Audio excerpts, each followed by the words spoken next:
अस्सलाम वालेकुम दोस्तों, आई थिंक आप सब खैरियत से होंगे।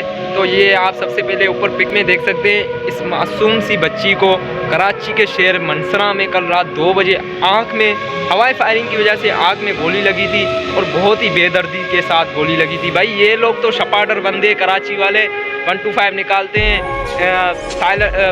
स्पीड देते हैं भाई, रेसे लगाते हैं और यहाँ पे फायरिंगें चलती है भाई। यहाँ ये कराची है भाई, इधर तो ऐसा ही होता है। पर ये नहीं है कि अगले की भाई जाने जा रही है इन लोगों के फायरिंग की वजह से, इन लोगों के शौके पूरे हो रहे हैं और अगलों की भाई जाने जा रही है, जिंदगियां बर्बाद हो रही है भाई। देखो, कभी तो डकैतियाँ हो रही है, तो कभी चोरियाँ, और कभी किन मासूमों की जान लेके जा रहे हैं। और अगर आप कराची वालों में थोड़ी सी गैरत है ना, तो आवाज़ उठाओ भाई।